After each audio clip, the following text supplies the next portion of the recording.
Hey everyone, so Jain to all. I, Jising Rajput, UPSC CDS All India Rank 1, welcome you back to the Journey Extraordinary. So आज अपन बात करेंगे आपके एफकेट की strategy के बारे में.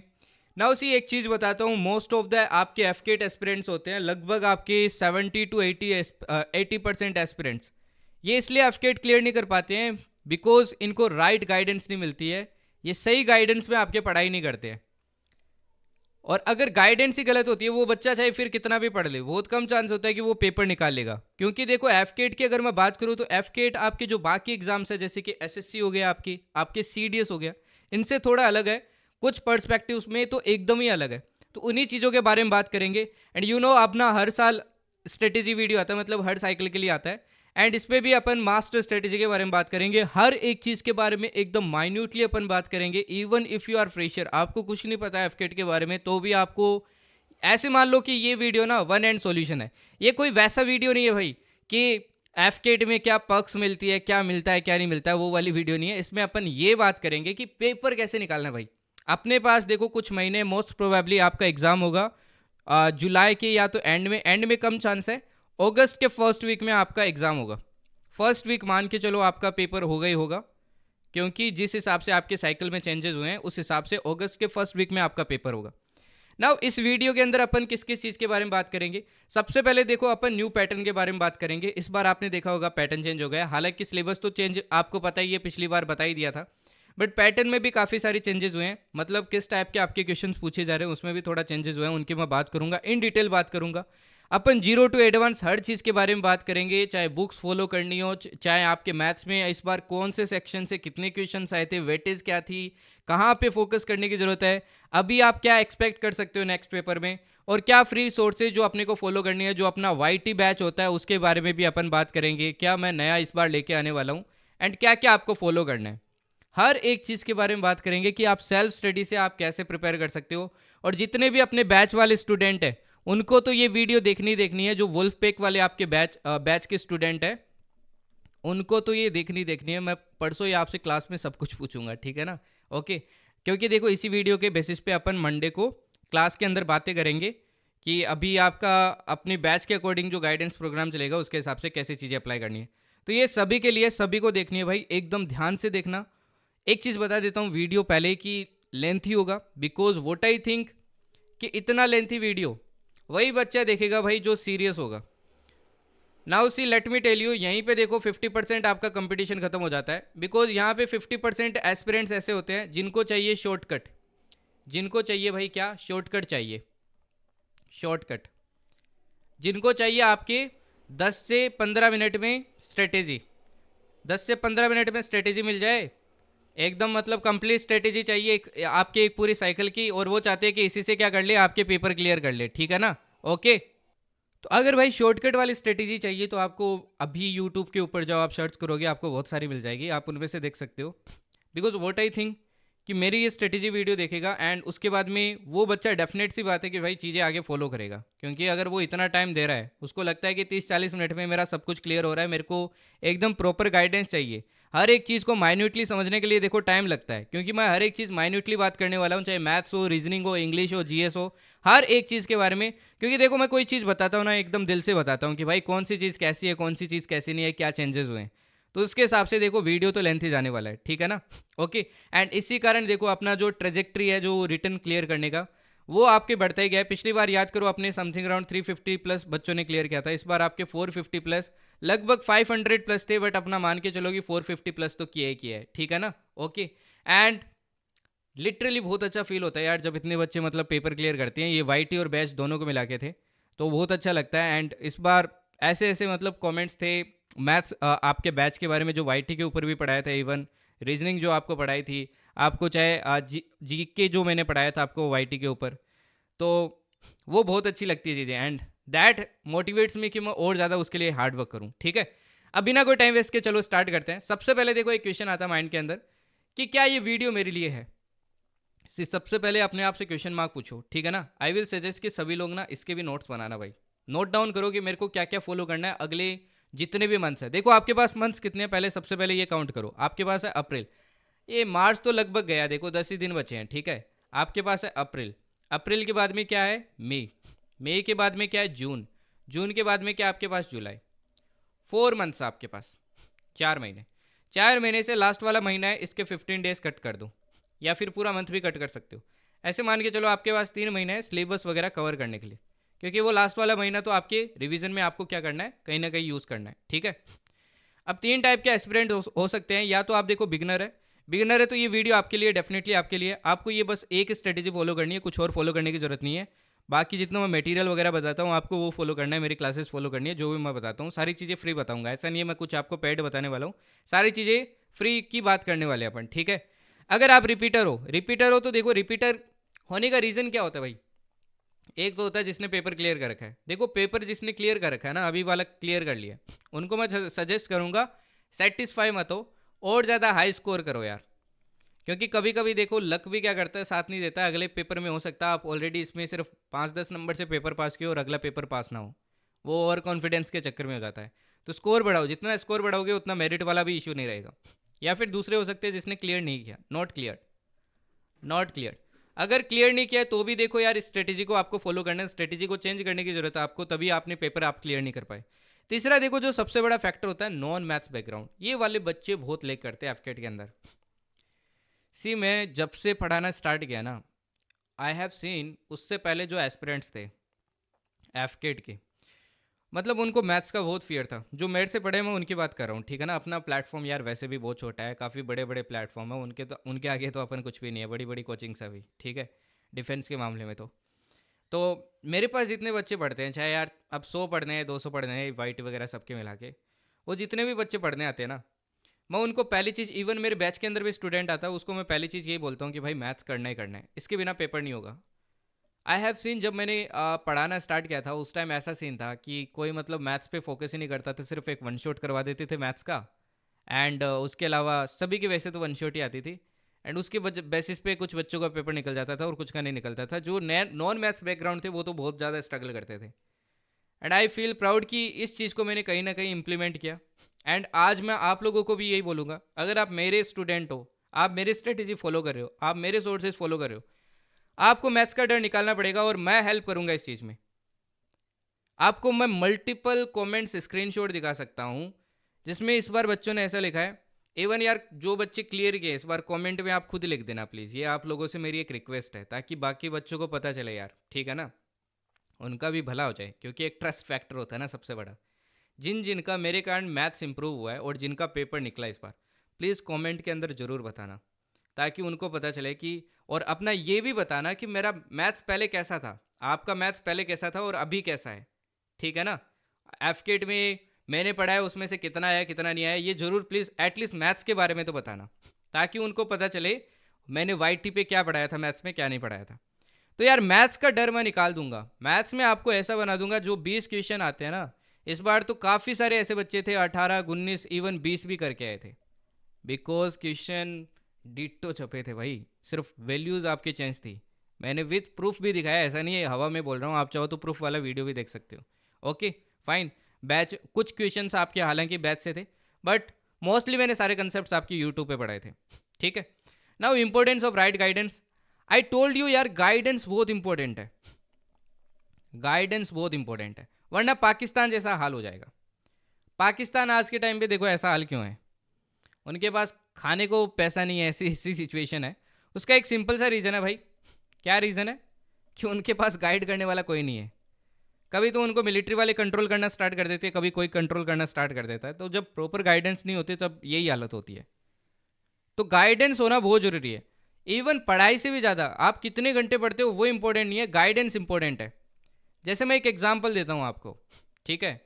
सिंपल सा एग्जाम्पल क्या है, आप सीएससी की प्रिपरेशन कर रहे हो, एक आप सीडीएस की प्रिपरेशन कर रहे हो, ठीक है। सीडीएस में 30 क्वेश्चन आ जाते हैं आपके किसके, साइंस के, जो कि लगभग अगर आप 9th और 10th एनसीईआरटी करके जाते हो तो इसमें से 25 क्वेश्चन आराम से कर लोगे। अब वही चीज़ अगर आपको मैंने बोल दिया कि भाई यूपीएससी ये करवाता है, यूपीएससी सीएससी करवाता है, ठीक है, और दोनों का जीएस का पेपर होता है, आप 9-10 का एनसीईआरटी पढ़ के चले गए, यहाँ पे क्वेश्चन कितना आएगा, हार्डली एक क्वेश्चन। बाकी तो साइंस टेक के ऐसे ऐसे क्वेश्चन आते हैं आपको हवा ही नहीं लगेगी।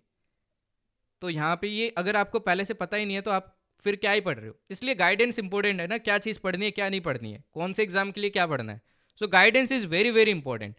अगर गाइडेंस नहीं है आपके पास, स्ट्रेटेजी नहीं है, आज के टाइम पे यार गाइडेंस तो भर भर के आपके मार्केट के अंदर, पहले के टाइम पे तो गाइडेंस होती नहीं थी, क्योंकि आजकल तो इंटरनेट ने काफ़ी गैप कम कर दिए। दूसरी चीज़ होती है स्ट्रेटेजी। स्ट्रेटेजी देखो सेल्फ की भी हो सकती है, मेरी भी आप फॉलो कर सकते हो जो मैं बताऊंगा आपको, या फिर जो मैं डिटेल्स आपको प्रोवाइड करता हूँ उसके बेसिस पे सेल्फ की बनाऊँ।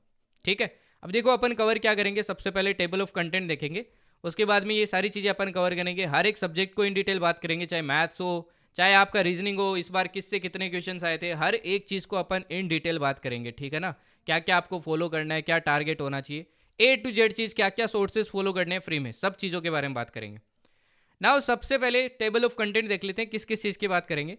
What is effect in its pattern, ये देखिए ये बेसिक सी चीज़ है, इसको चाहो तो जो रिपीटर्स है वो स्किप कर सकते हैं, जो फर्स्ट पार्ट होगा, क्योंकि ये उन बच्चों के लिए जिनको एफकेट के बारे में थोड़ा सा भी नॉलेज नहीं है। हालांकि देख लोगे तो कोई दिक्कत नहीं है, एक रिदम में वीडियो चलेगी, चाहे 1.5x पे देखो मेरा वीडियो, बट स्किप करके मत देखना, बहुत इंपॉर्टेंट है ये वीडियो। ठीक है, दूसरा आपके 2026 में नया पैटर्न जो आया है और क्या क्या ट्रेंड चेंजेस हुए हैं उनकी बात करेंगे।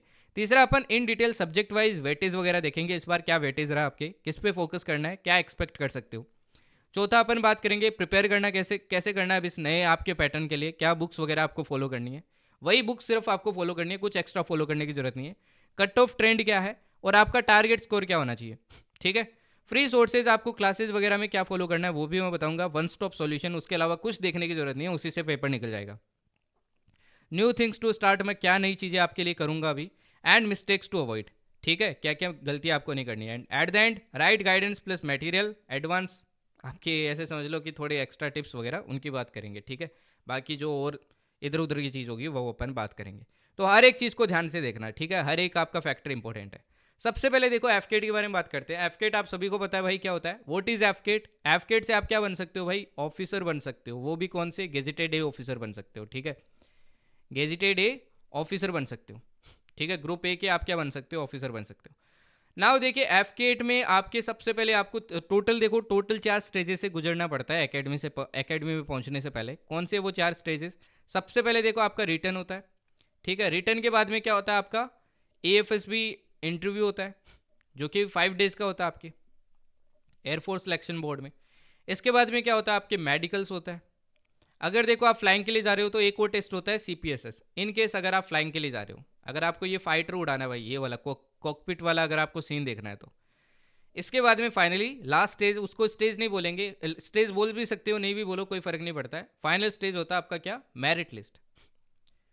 मेरिट लिस्ट, अगर मेरिट लिस्ट में नाम आ गया तो आप एकेडमी जाओगे, अदरवाइज नहीं जाओगे। तो ये 4 स्टेजेस से आपको गुजरना पड़ता है। अब मेरिट लिस्ट में देखो अगर आपको पहुंचना है, यहाँ ये वाली स्टेज क्लियर करनी है, तो आपको यहाँ पे ज़्यादा वर्क करना पड़ेगा, रिटर्न में ज़्यादा वर्क करना पड़ेगा, ये टेंशन खत्म ही हो जाएगी। अगर यहाँ पे अच्छा स्कोर कर लिया ना, जितना अच्छा स्कोर होगा उतना ही चांस है कि आपकी ये वाली स्टेज मान लो गायब भी हो गई, इसकी कोई टेंशन ही नहीं है। फिर ये 2 स्टेजेस है, 2 स्टेजेस में देखो दूसरी स्टेज में काम करना पड़ेगा आपको, तीसरे में उतना ज़्यादा नहीं करना पड़ता है, बट थोड़ा बहुत हेल्थ वगैरह का तो ध्यान रखना पड़ता है आपको। अब ये देखो ये जो एफकेट एग्जाम है भाई, ये डिफेंस में आपके ऑफिसर बनने का है। आपके एयरफोर्स में क्या बन सकते हो आप, ऑफिसर बन सकते हो। ओके, इसमें आपके एसएससी भी है, सोर्ट सर्विस कमीशन भी है, और पीसी भी है। अब पीसी देखो या तो फ्लाइंग में मिलता है या फिर क्या मिलता है, टेक्निकल ब्रांच में मिलता है, अदरवाइज बाकी सब में तो ऑलमोस्ट एसएससी है, बट होप्स हो कि आगे जल्दी आपके बाकी ब्रांचेज में भी हो सकता है आपको पीसी देखने को मिले। ठीक है, एसएससी मतलब 10+4 14 ईयर्स की आपकी क्या होती है, सर्विस होती है। ठीक है, अब पर्क्स वगैरह के बारे में बात नहीं कर रहा हूँ, सैलरी वगैरह भाई इतनी मिलेगी कि मज़े मज़े, पैसे वगैरह की टेंशन नहीं होगी, वो दिक्कत नहीं है। मेन है लाइफ कैसे जीते हो, वो इंपॉर्टेंट है। यहाँ पे जो लाइफ होगी ना, कोई सी भी गवर्नमेंट जॉब को कंपेयर कर लो, उससे तो बेस्ट ही होगी। मतलब एडवेंचरस लाइफ भी होगी, आपको अलग अलग चीज़ें भी देखने को मिलेगी, अलग अलग चीज़ें एक्सपीरियंस करने को मिलेगी लाइफ के अंदर। वहीं आपको जो बाकी के जितने भी वही गवर्नमेंट के फील्ड है उनमें तो ऐसा है कि आप पैसा कमा सकते हो, पैसा भरो पैसा भरो पैसा भरो, वैसा कोई सीन नहीं है कि आप उतना ज़्यादा जितना यहाँ पे आप रियल लाइफ जो एक्सपीरियंस कर सकते हो वहाँ पे नहीं कर सकते। ठीक है, तो ऑब्वियस सी बात है भाई, यहाँ पे मज़ा अलग है। एंड एक और चीज़ जो आपकी एयरफोर्स एकेडमी की अगर अपन बात करें तो बाकी एकेडमी की बजाय यहाँ पे इतना ज़्यादा आपका रगड़ा भी नहीं होता है, हालांकि रगड़ा होता है बट इतना ज़्यादा नहीं होता है जो बाकी एकेडमीज में होता है, जैसे ओटीए के अंदर हो गया, आईएमए के अंदर हो गया, आईएनए के अंदर हो गया। तो एकेडमी भी आपको मज़ा आता है काफ़ी। ठीक है, नाउ देखो अगर इसके पैटर्न की बात करें, तो पैटर्न की बात करें तो ये जो रिटर्न होता है, रिटर्न टोटल आपके कितने क्वेश्चंस का होता है, 100 क्वेश्चंस का होता है। और टाइम कितना मिलता है आपको पेपर के लिए? 120 मिनट मिलते हैं, 120 मिनट। ठीक है, अब 120 मिनट मिलते हैं। 120 मिनट में आपको 100 क्वेश्चंस करने होते हैं, जिसमें से देखिए आपकी 30 क्वेश्चंस तो किसके होते हैं? इंग्लिश के होते हैं। आपके 25 क्वेश्चंस किसके होते हैं? जीके के होते हैं। और आपके 20 क्वेश्चंस किसके होते हैं भाई? मैथ्स के होते हैं।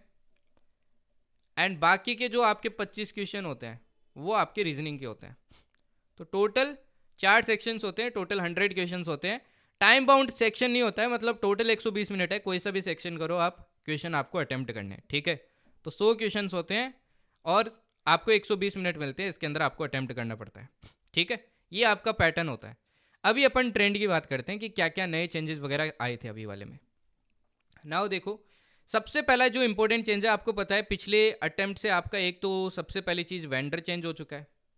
वेंडर अभी कौन है आपके? एग्जाम कौन करवाता है भाई? एडिसिल करवाता है। ठीक है, एडिसिल को क्या करवाता है? आपके पेपर करवाता है। एंड एडिसिल ने भी आगे फॉरवर्ड ये किसको कर रखा है? टीसीएस को कर रखा है। तो इनडायरेक्टली ऐसे समझ लो टीसीएस आपका पेपर वगैरह करवा रहा है, वही पेपर वगैरह सेट कर रहा है। ठीक है, ओके। अब इसमें देखिए 4 सेक्शन है आपके, मैथ्स, रीजनिंग, जीके, इंग्लिश। इसी के कारण देखो इस बार काफ़ी चेंजेस आ गए। जैसे कि मैथ्स में आपको पता है, मैथ्स में आपका सिलेबस थोड़ा क्या हो चुका है? इंक्रीज हो चुका है। अभी वो सिलेबस में क्या क्या इंक्रीमेंट हुआ है इसकी बात करूंगा मैं। सिलेबस आपका इंक्रीज हो चुका है, ऐसे मान के चलो कि 3 से लेके 4 चैप्टर आपके इंक्रीज हो चुके हैं। और इस बार वो सारे चैप्टर आपसे पूछे गए थे, और मैंने पढ़ाए थे पिछली बार, आपको बैच में भी पढ़ाए थे, वाईटी पे भी पढ़ाए थे। ठीक है ना। दूसरा देखो, रीजनिंग की बात करें, रीजनिंग में देखो सिलेबस वही है, सिलेबस में कोई चेंज नहीं हुआ है। सिर्फ एक चेंज हुआ है जो मैं बताऊंगा आपको, वो चेंज हुआ है क्लोक।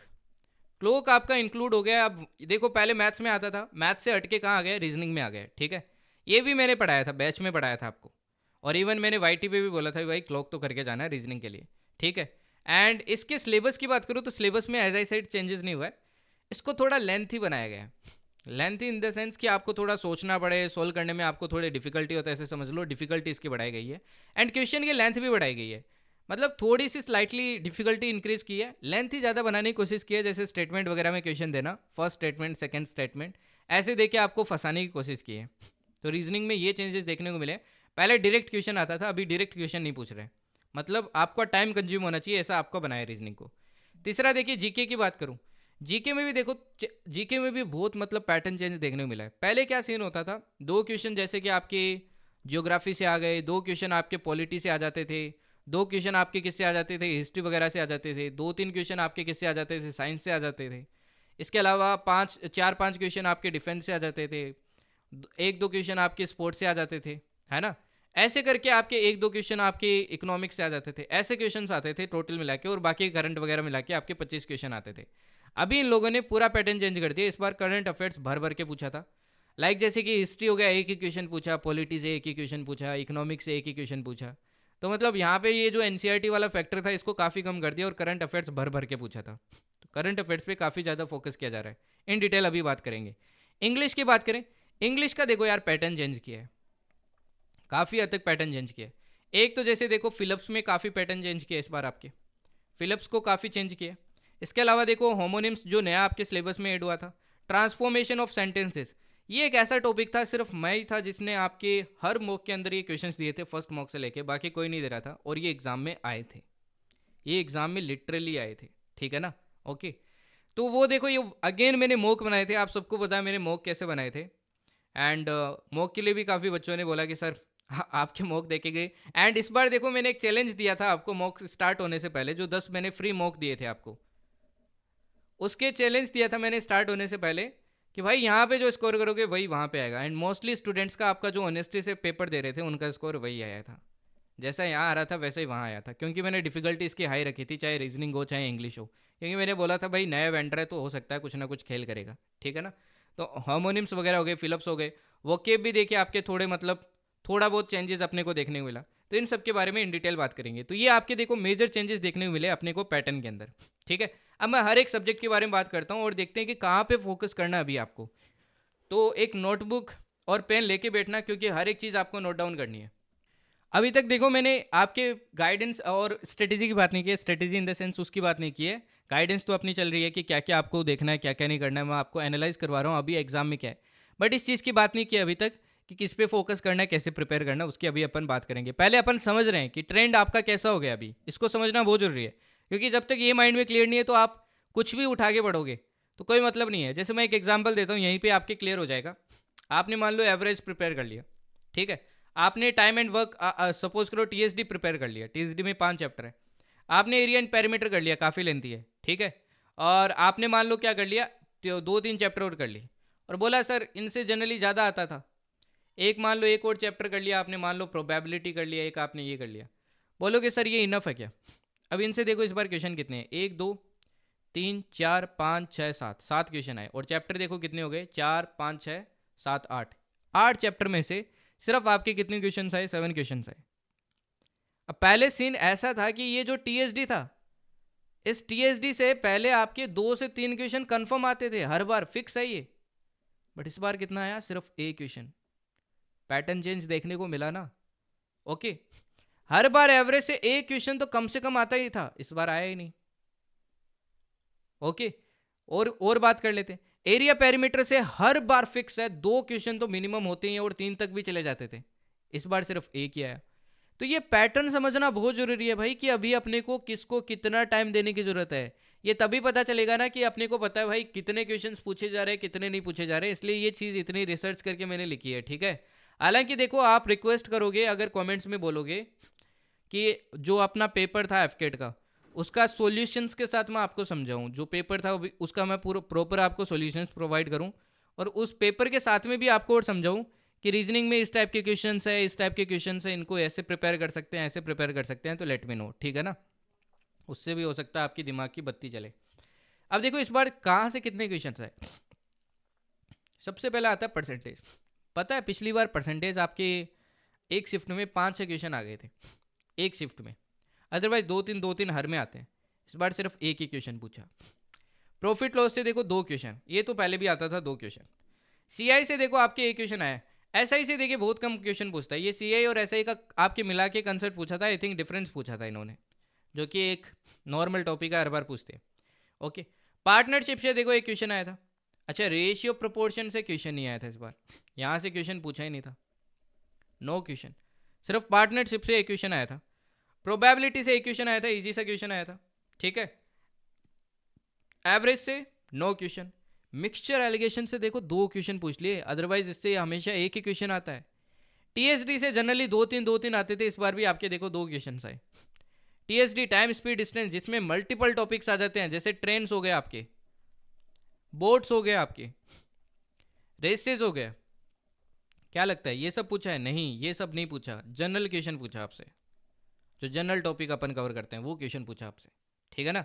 एरिया पेरीमीटर से देखो एक क्वेश्चन आया। नया टॉपिक देखो, ये नया टॉपिक ऐड हुआ, ये नया सिलेबस में ऐड हुआ था, एलिमेंट्री मेंसुरेशन। मैंने बोला था कि ये आपके सरफेस एरिया एंड वॉल्यूम है, बट कोई बच्चे प्रिपेयर नहीं कर रहे थे, मैंने एक क्लासेस भी करवाई थी इसकी। तो ये देखो, ये आपसे एग्जाम में पूछा गया था, है ना। बैच में मैंने बहुत अच्छे से भी कवर करवाया था आपको ये। एंड यहाँ से देखो मैंने इवन 1 शॉट करवाई थी आपको मैथ्स में, एट द एंड जो रिवीजन के लिए करवाई थी, उसके अंदर भी मैंने आपको इस टाइप के क्वेश्चंस करवाए थे कि भाई ये रिकास्ट वाला ऐसा क्वेश्चंस आपके एग्जाम में आ सकते हैं। 3-4 टाइप के आपको मैंने क्वेश्चंस करवाए थे और वही क्वेश्चन आया था आपके एग्जाम में।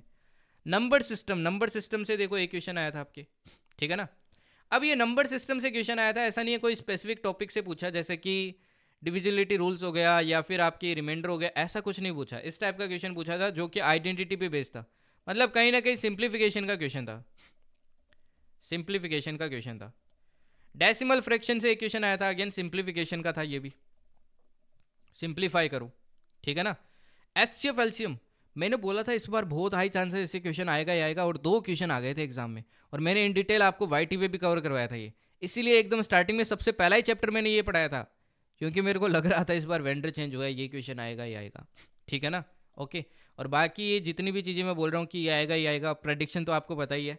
इवन कट ऑफ भी मैंने ये बताई थी, अगर किसी को बिलीव ना हो तो आप जाके देख लेना, कि कट ऑफ मैंने बताई थी 107 से लेके 115 के बीच में रहेगी, यहीं कहीं रहेगी। और कट ऑफ कितनी गई? 110। काफ़ी मतलब यूट्यूब पे बोल रहे थे 120 रहेगी, 130 रहेगी, 140 रहेगी। एंड आई टोल्ड यू कि भाई कट ऑफ इतनी ही रहने वाली है, एंड उतनी एग्जैक्ट आपकी देखो बीच में, एकदम बीच में आपके कट ऑफ रही, ठीक है ना। हाइट एंड डिस्टेंस की बात करें, इससे एक क्वेश्चन आया था, ये भी पढ़ाया था मैंने आपको। स्क्वायर एंड क्यूब रूट, इससे देखो एक क्वेश्चन आया था, अगेन ये सिंप्लीफिकेशन का क्वेश्चन था, स्क्वायर एंड क्यूब रूट। ठीक है, स्टेटिस्टिक्स से आपके क्वेश्चन आता है। स्टेटिस्टिक देखो मीन मोड मीडियन ये तीन ही चीज आपको दी है, तो ये तीन ही चीज आपको प्रिपेयर करना है, मीन मोड एंड मीडियन। ये तीनों के फॉर्मूले और आपको मेथड्स पता होने चाहिए। एक्सपोनेंट्स इन पावर, इससे भी देखो सिंप्लीफिकेशन का क्वेश्चन आता है दोनों से मिला के, हालांकि इस बार कोई क्वेश्चन नहीं है। अब ये इतने चैप्टर्स हो गए, टोटल देखो 18 चैप्टर्स हो गए जो आपको कवर करने हैं। टोटल 18 चैप्टर्स हो गए आपके जो आपको कवर करने हैं। इनसे मिला के देखो टोटल कितने क्वेश्चन आएंगे आपके, 20 क्वेश्चन आएंगे। ठीक है ना, ओके, ये नोट डाउन कर लो। अब यहाँ पे देखिए इन सभी, एक चीज़ और नोटिस करने वाली बात ये है कि अभी तक अपन ऐसे लेके चल रहे थे ना, जैसे मैं लास्ट में बोल देता था कि भाई वो 4 चैप्टर करके चले जाओ काफ़ी इंपॉर्टेंट है, वो 4 चैप्टर करके चले जाओ काफ़ी इंपॉर्टेंट है, वो चीज़ ख़त्म हो गई है। अभी मतलब आपको एकदम इवन रह के प्रिपेयर करना पड़ेगा, ऑलमोस्ट सारे चैप्टर प्रिपेयर करके जाना पड़ेगा। क्योंकि जैसे सपोज करो इस बार प्रॉफिट लॉस से 2 क्वेश्चन पूछा है, हो सकता है अगली बार आपसे रेशियो प्रोपोर्शन से क्वेश्चन आ जाए जिसमें से क्वेश्चन नहीं पूछा है, हो सकता है अगली बार आपके एवरेज से 2 क्वेश्चन आ जाए। तो अगर कोई भी टीचर आपको ये बोलता है भाई, एकदम एंड में भी बोलता है कि वो चैप्टर प्रिपेयर करके चले जाओ, तो ये चीज़ फॉलो मत करना, क्योंकि इन इन केस ऑफ दैट उसके बजाय आप क्या कर लो कि कुछ चैप्टर प्रिपेयर कर लो, बट वो बेस्ट प्रिपेयर कर लो, एटलीस्ट उससे 6-7 क्वेश्चन तो बनेंगे अगर एंड का सिनेरियो है। बट अभी अपन स्टार्टिंग फेज में मैं बोलूंगा सभी चैप्टर प्रिपेयर करो, क्योंकि पेपर बहुत सिंपल था मैथ्स का। अब वो इतना भी सिंपल नहीं था, वो इसलिए सिंपल लगा क्योंकि अपन ने वाईटी पे हर एक चीज़ पढ़ी थी और मैंने आपको मल्टीपल टाइम आपको शीट वगैरह देखी, प्रैक्टिस करवा के आपको मैंने प्रिपेयर करवाया था, इसलिए वो ईजी लगा। अदरवाइज बाकी प्लेटफॉर्म से बड़े उन बच्चों को पूछो आप, उनके 100 नंबर भी नहीं बन रहे थे काफ़ी लोगों के ना। ये जो बच्चा ये मैथ्स करके गया था ना, तो वो आराम से 50 से 60 नंबर तो यहीं से ले आया, क्योंकि 60 का तो टोटल होता है। काफ़ी बच्चों ने 20/20 भी की, तो 50 से 60 उसने यहीं बना लिए थे। मतलब 50% से ज़्यादा तो कट ऑफ का यहीं स्कोर कर लिया था, लगभग 50% कट ऑफ यहीं कर लिया था उसने। तो इसलिए बोल रहा हूँ maths is very very important, क्योंकि मैथ्स ऐसा सब्जेक्ट है कि आप एकदम श्योर होते हो कि ये क्वेश्चन बन जाएगा, हाँ इसका मेरा आंसर सही है, इसका आंसर सही है।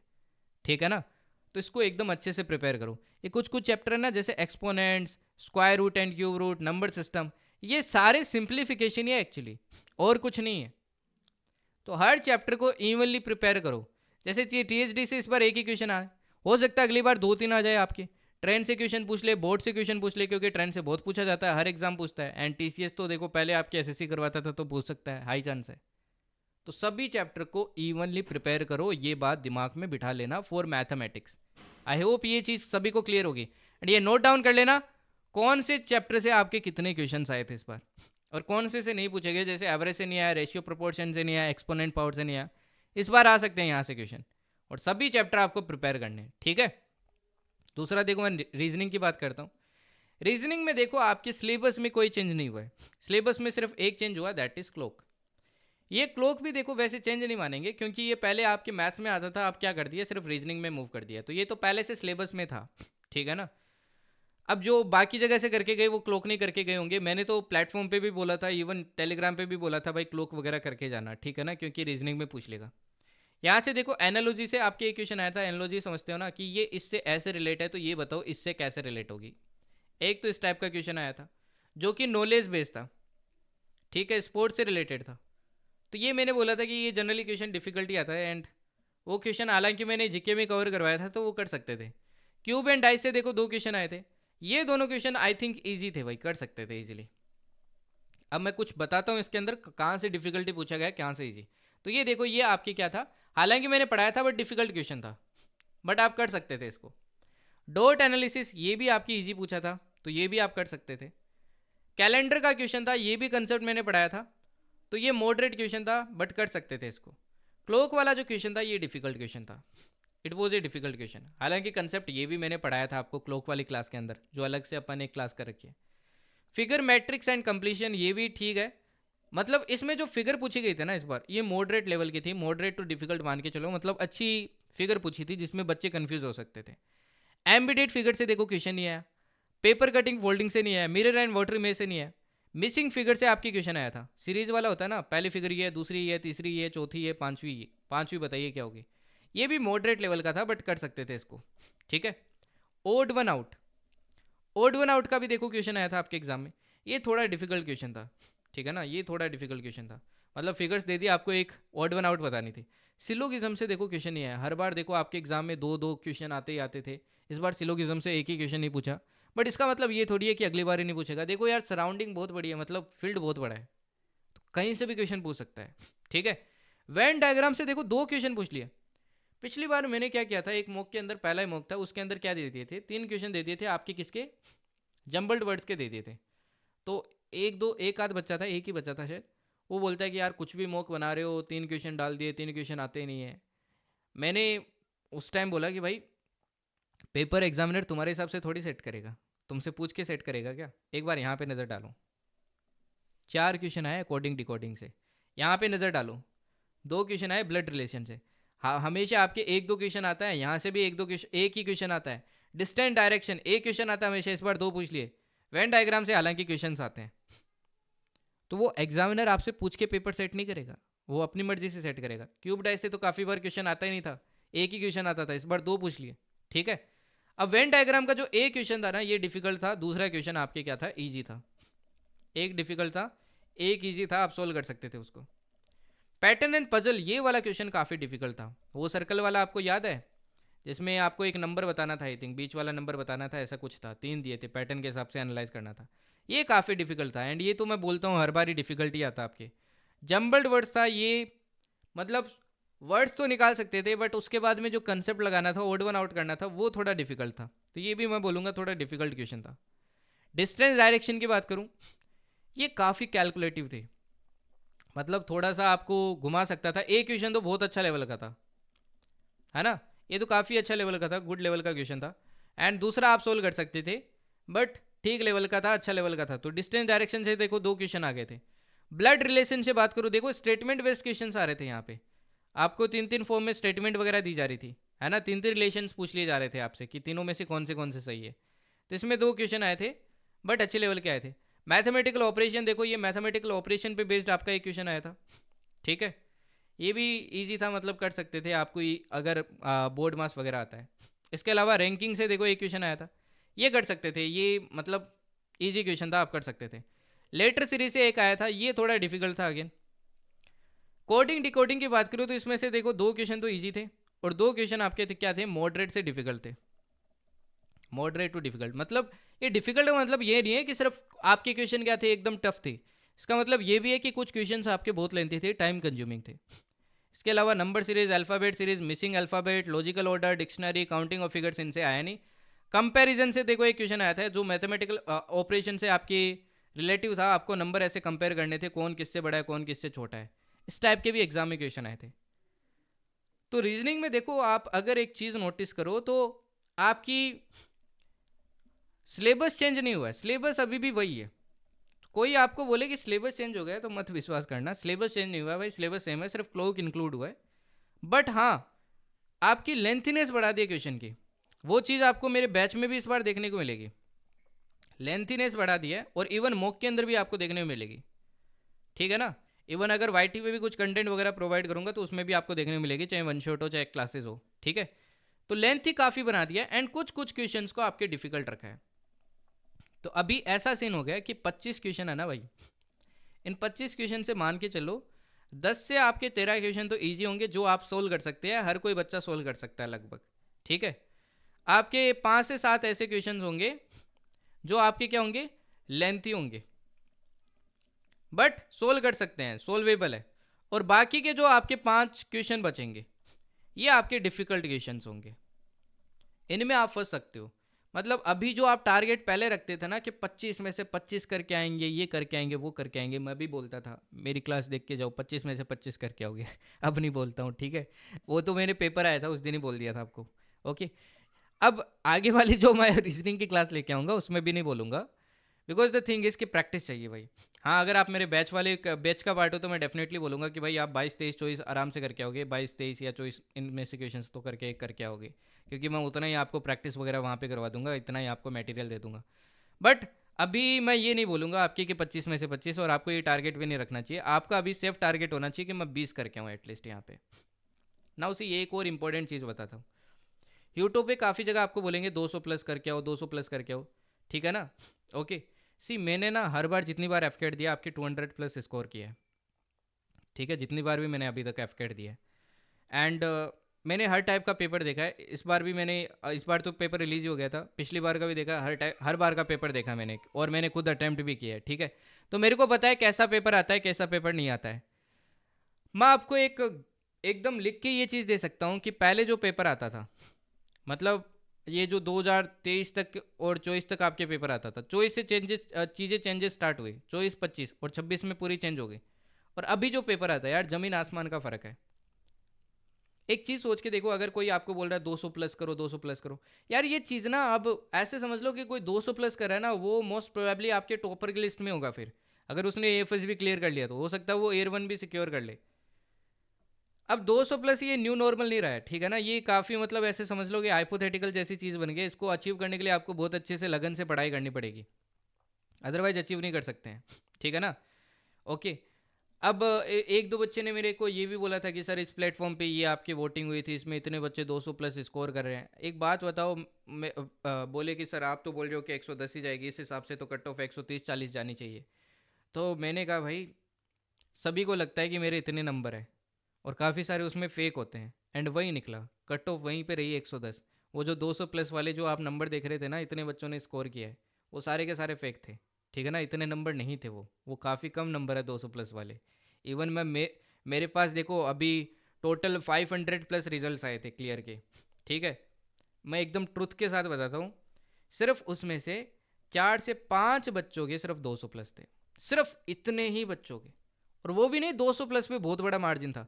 अगर मैं हाईएस्ट स्कोर बताऊं मेरे पास जो इस बच्चे का आया था, वो समथिंग अराउंड आपकी, एग्जैक्ट तो मुझे नहीं याद है, बट 205 से 206 समथिंग था हाईएस्ट। इतना ही था भाई, इतना ही, इससे ज़्यादा किसी का नहीं था।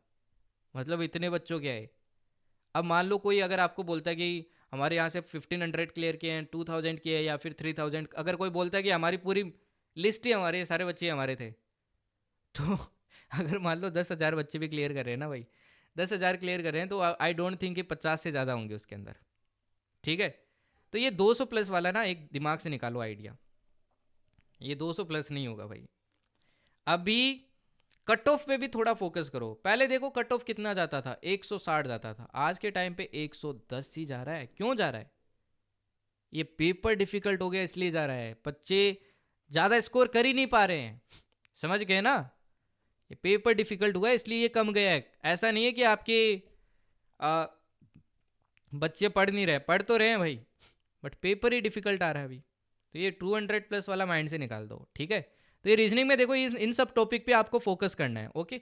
फिर देखो मैं इंग्लिश की बात कर लेता हूँ, if I talk about English. अगर देखो इंग्लिश की बात करें, तो इंग्लिश में देखो मैंने पार्ट वाइज आपके अरेंज किया है। PQRS देखो इस बार आपके 3 आए थे।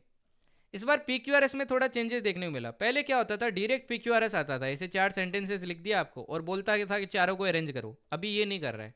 अभी क्या दे रहा है, जैसे S1 S6 होता है ना, हालांकि एकदम एग्जैक्ट तो S1 S6 नहीं है। पहले आपको कुछ सेंटेंस लिख रहा है, फिर ब्लैंक दे रहा है ना, पहले कुछ सेंटेंस लिख रहा है, फिर ब्लैंक दे रहा है, फिर अगेन एक सेंटेंस लिख रहा है।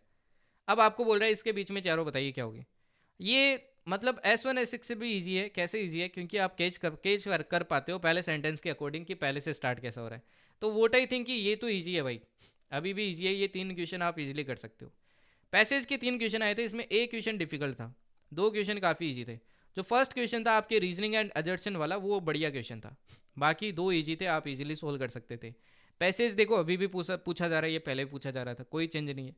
एरर डिटेक्शन पहले भी 3 क्वेश्चन आ रहे थे, अभी भी 3 क्वेश्चन आ रहे हैं। वही आपके पार्ट्स ऑफ स्पीच वगैरह आपको पढ़ना पड़ेगा, वहीं से क्वेश्चन पूछे जा रहे हैं, ठीक है। सब्जेक्ट वर्क एग्रीमेंट वगैरह उन्हीं से क्वेश्चन पूछे जा रहे हैं। तो वो भी इजी थे, मतलब ये एरर डिटेक्शन भी इतने डिफिकल्ट नहीं थे। फिलअप्स की बात करता हूँ। फिलअप्स में देखिए इस बार आपके चेंजेस कर दिए। पहले फिलअप्स क्या आते थे, या तो वोके बेस्ड आते थे, हालांकि इस बार भी एक आध थे आपके वोके बेस्ड, ठीक है ना। इस बार आपके क्या करें, पहले फिलअप्स आते थे तो सिर्फ एक ब्लैंक आता था, इस बार से आपके दो दो ब्लैंक आ रहे हैं, दो ब्लैंक आ रहे हैं। अब ये जो ब्लैंक्स है ये अलग अलग बेस थे। जैसे मैंने एक नोटिस किया वोके बेस था, एक नोटिस किया मैंने प्रिपोजिशन बेस था, ठीक है, फिक्स प्रिपोजिशन होता उस पर बेस था। एक आपका ऐसे ही डायरेक्ट था, नॉर्मल था, ठीक है ना। आपके एक आई थिंक कंजक्शन या फिर प्रिपोजिशन बेस्ड ही था, एक नॉर्मली था, और एक और पूछा था। टोटल 4 फिलअप्स पूछ लिए थे, हालांकि पहले आपके एग्जाम में सिर्फ 2 ही आते थे, तो इसका नंबर बढ़ा है आपके, ठीक है। सिनोनिम्स देखो 2 आते थे, 2-3 आते थे, इस बार एक ही पूछा है। एंटोनिम्स 3 आते थे, इस बार भी आपके 2 ही पूछे हैं। वन वर्ड देखो कितने ज़्यादा पूछे इस बार, हमेशा 2 आते थे, इस बार 4 पूछ लिए हैं, मतलब नंबर ऊपर नीचे हो सकता है भाई। वन वर्ड अच्छे से प्रिपेयर करना आपसे। इडियम्स देखो 3 पूछे हैं, 3, ठीक है। तो वोकेब देखो कितनी पूछ लिए, 3 4 7, 7 और 2 9 और 1 10, 10 इसमें से भी देखो 2 क्वेश्चन थे आपके, 12 क्वेश्चन तो यही हो गए, ठीक है। स्पेलिंग से कोई क्वेश्चन नहीं था। क्लोज टेस्ट देखो 3 क्वेश्चन आए थे, ये कर सकते थे आप, ठीक है, ये क्वेश्चन किए जा सकते थे। एनालॉजी का देखो एक क्वेश्चन पूछ लिया, 13वां क्वेश्चन ये हो गया वो केप का आपका। एनालॉजी समझ रहे हो ना, ऐसे 2 कंपेयर दिए और फिर 2 और, ये काफ़ी डिफिकल्ट था, ये वो एनालॉजी वाला वो केप का क्वेश्चन काफ़ी डिफिकल्ट था।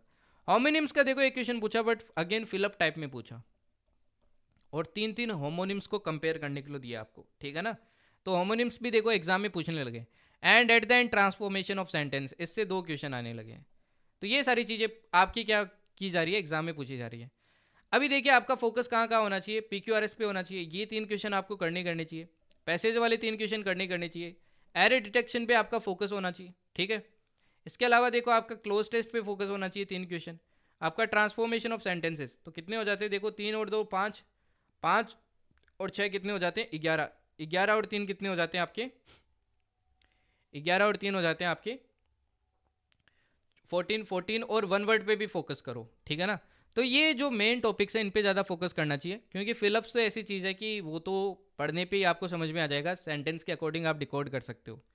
तो इंग्लिश वोट आई थिंक कि जो लेवल था ना उससे स्लाइटली थोड़ा सा मेरे को कम दिखा यार, क्योंकि अभी आप थोड़ा डिकोड कर सकते हो, कुछ चीज़ें इंक्रीज भी हुए लेवल में, बट पहले मतलब एकदम ही अपसर्ड आता था। मतलब इस बार वो के मेरे को थोड़ा ठीक लगा कि सोल्व कर सकते थे, बट पहले तो एकदम ही अपसर्ड आता था, मतलब कुछ समझ ही नहीं आता था क्या पूछ रहा है क्या नहीं पूछ रहा है, कहाँ से वर्ड्स उठाए, है ना। वो कहते हैं ना शशि थरूर वाली इंग्लिश आती थी पहले तो। हाँ, हालांकि इस बार कुछ कुछ कुछ वोकेब में थे, बट अगर आप पहले के भी पेपर देखोगे ना, हालांकि रिलीज़ नहीं है, जिसने पहले बार दिया होगा उसको लगेगा कि नहीं ऐसी नहीं आती थी, बट आती थी भाई। मैंने पेपर दिया है, पुरानी जिन बच्चों ने दिया उनको पता है, ठीक है। फिर बात करते हैं जीके की। लास्ट आता है जीके। जीके में देखो काफ़ी चेंज हो गए हैं। जीके में देखो अगर मैं करंट की बात करूं, कितने क्वेश्चन आए देखो, 6, 7 + 6 कितने हो गए, 13, 13 और 2 कितने हो गए आपके, 15, 15 और 1 कितना हो गया आपके, 16, 16 और 1 17, 17 क्वेश्चन आपके करंट से थे 25 में से। पैटर्न देखो यार, पूरा ही पलट दिया यहाँ पे। पहले लगभग 10 से आपके 14 क्वेश्चंस तो सिर्फ एनसीईआरटी वगैरह से पूछ लेते थे, जैसे जियो से पूछ लेते, 2 क्वेश्चन आ जाते थे, पॉलिटी से 2 आ जाते थे, इकोनॉमिक्स से आ जाते, हिस्ट्री से आ जाते थे, साइंस से आ जाते थे। इस बार चेंज कर दिया। तो एक चीज़ तो दिमाग में बिठा लेनी है, करंट अफेयर्स को बहुत अच्छे से प्रिपेयर करना है, बहुत अच्छे से, ठीक है ना। हालांकि कुछ 1-2 क्वेश्चन स्टेटमेंट वाले भी पूछे गए थे, तो स्टेटमेंट के बेसिस पे भी प्रिपेयर करना है। अब ना वो जो आप मिठाई खाते हो, पता नहीं क्या क्या खाते हो, खीर खाते हो, क्या क्या खाते हो, वो छोड़ दो भाई, ये हलवा वलवा छोड़ दो।